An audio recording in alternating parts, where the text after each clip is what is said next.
done that before. So bear with me. Whoops.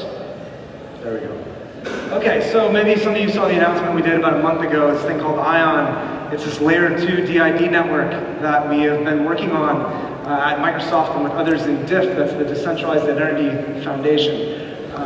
ION is a way that you can have identifiers that you own.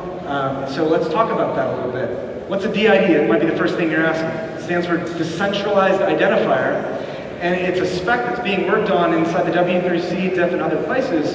And different from a username or an email or something of that nature, it lets you own the identifier or identifiers that you use in the world.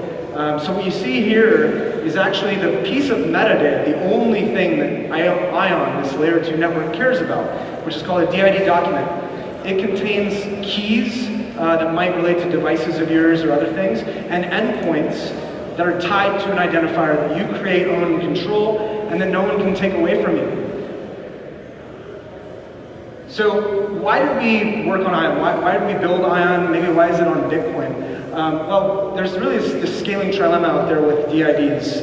It's really awesome to have an ID that you own and control, but some of the legacy methods of doing this, maybe using a Bitcoin address as your DID, that certainly are backed by keys, aren't very scalable, right? The network is not capable of transmissions at the rate that you might need to roll keys and get a new phone, that sort of thing. So we needed a better way, a way that was more scalable. And so we've come up with a purely logical protocol to do that. And really the protocol has to balance these three things, because if you give on any of those, it's not really worth it. Microsoft has a fantastic centralized identity business known as Azure Active Directory, which owns 95% market share in enterprise identity. Anyone who makes money in the world uses Microsoft Identity, they are our customers. So if something was as centralized as some other networks being put out by some other companies recently, it just wouldn't be enough of a value proposition. So it needs to have all three of these properties at once while being scalable. So let's talk about what the scope and scale of identity is, right? So 7.5 billion human beings on the earth, hundreds of billions of devices. Certainly a system of that magnitude, if each of them was just to have one ID, and we don't believe we'll just have one ID, we believe you might have many IDs, one per connection with other people in the world. That's an enormous load. So we need a protocol that can serve that. What are the requirements for DPKI? So when I say DPKI, I mean decentralized public key infrastructure.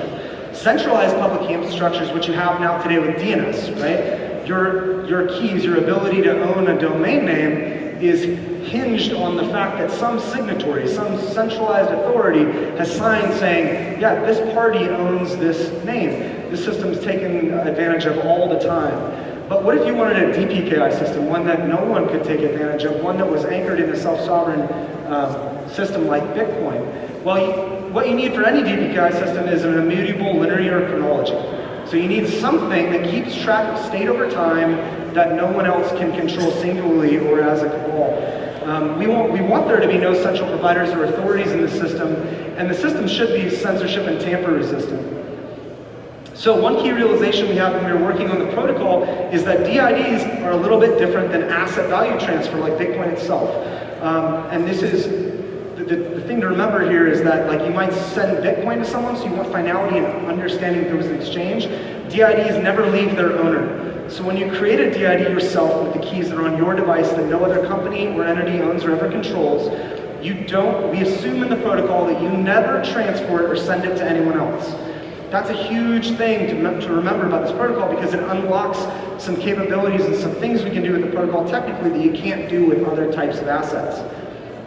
So a little bit of a technical overview. So what is ION? So it actually stands for, because the lawyers told us it has to stand for something, it can't actually be a brand, Identity Overlay Network. It's a public permissionless DID network that runs atop Bitcoin using an implementation of a DPKI protocol we call Sidetree, which technically is blockchain agnostic. There is a group using this open source software to build one on Ethereum called Elements. ION is the Bitcoin instantiation of this network. There are no authorities in the network. You are not beholden to Microsoft, there are no signatories, you do not need to go through any validators. So some technical assumptions we made while building the protocol. One, there's no secondary consensus required. ION is not a side chain, it is not a blockchain. It in fact, the nodes in the network anyone can spin up, sort of like lightning, spiritually like that. and they don't communicate to form an idea of what should be. That's all handled by Bitcoin itself. There's no conflicting states allowed in the protocol, so it is provably convergent. In the same way that you would have a blockchain, you could have a known outcome, you could have a known outcome on the second layer. IDs, again, are not transferable between owners. So what does it look like? Well, this is a picture of if there are 2 ion nodes in the network. It's kind of how it works. Other familiar protocols, you might see like open timestamps that batch things together and then anchor them. There is this similar feature in ion, but it's not for the purpose of publication at a point in time. What ion is more concerned with, and its nodes are more concerned with, is batching together DID operations, creates, key rolling, that sort of thing, and then entering them into a record in series. So it's not so much a point in time, it's where in time. And that's one key realization. So if node 1 here is to say, get some DID operations, either maybe you're running it locally and you're doing 1 or 2 operations, or you're sending your operations to someone like Microsoft, who can't change them because they're already signed with your keys from your client. The worst we could do is say, we're not going to put it in. Then you could go to another node or run a node yourself. That first node is going to batch together operations and anchor them to the chain. Other nodes are watching the chain. They're essentially observing the chain, looking for values that match these leading bytes that say, this is a multi-hash that I should be concerned with. When it finds a transaction that has embedded one of these batches of DID operations, all the other nodes immediately try and pull and propagate that over IPFS. So they're all actively trying to replicate this data amongst themselves. Once they've gotten a batch, they perform a series of deterministic operations on the batches that link states together over time. So if Alice ground her ID at time 0, and she puts another operation in that might roll a key, say she got a new phone, so she wants to disassociate one phone and associate another with an identifier, she would put a new operation in, and those 2 operations are provably convergent. So this is a little bit about what that looks like. So when Alice is doing her create over here on the left, she puts a small payload in that basically is her initiating document. Says, here's some keys tied to this ID. She anchors that in Bitcoin. There's 2 IPFS files. One is the anchor file and one is the batch file. The anchor file is sort of like a control file. It's very small. Whereas the batch file is the verbose data, the operation data that says what incremental addition or subtraction or modification in state of that document I showed you originally is Alice entering into the record. So all the other nodes are observing this happening, and they're pulling these batches and they're processing all in the same way.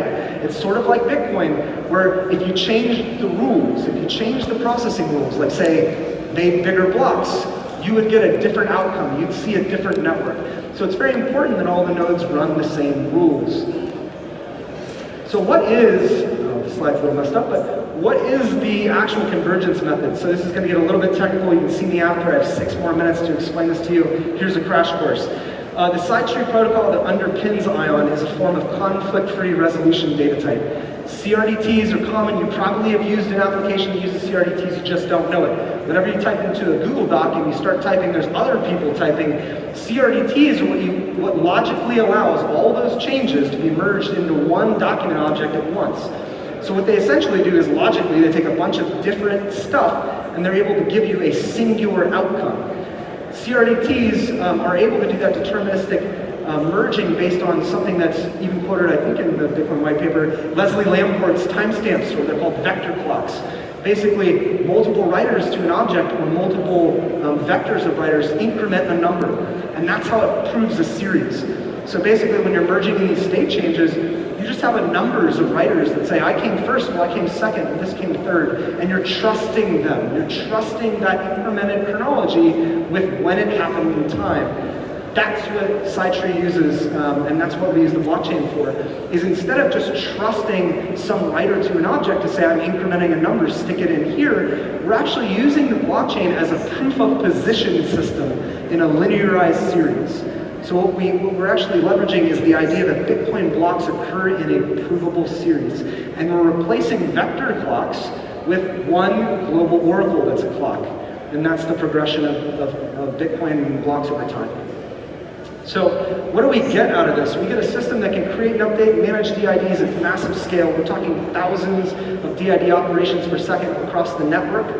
Cost efficient. Even if the price of Bitcoin goes up to 10 cents, or I'm sorry, $10, a writer of a node can anchor 20,000 high-value operations distributing that $10 over potentially 20,000 people and the value that they're trying to add to the system. It's permissionless. So unlike some other networks you may have heard of recently, there are no authorities. Microsoft is not authority. You do not come to us. We will run a node just like others, but you can run one yourself just like you can a Bitcoin node. In fact, you have to run a Bitcoin node to run the protocol. And the nodes are flexible and differential in the sense that you don't have to download the entire state, and this goes back to that batch file and anchor file. You have to download a minimized file that's orders of magnitude smaller to remain trustless and be able to resolve any ID without the help of an authority. So somehow I made it in 12 minutes, under 15. This is what we're doing at Microsoft. The reasons are clear. I want to give you a little bit about our intent and why. We believe this unlocks a bunch of new business for us and other companies. We're not afraid of it being decentralized. We think that our current businesses like Azure Active Directory, which marshal current identities, centralized identities, federated identities, you still need to have those things in the world, because even if everyone brought their own ID, like we now bring our phones to the enterprise, there still has to be some sort of hierarchical systems that make sense of this employee answers to this employee. So they're always going to need services like that. We think we have a good, compelling offer there. But also, we're not motivated the same way other companies are. If you look at our revenue, where it comes from, the distribution across our products, we don't make our money by selling people. Some other companies do. They might be more afraid of a protocol like this. We're not. So that's kind of why we're using Bitcoin, and that's the presentation.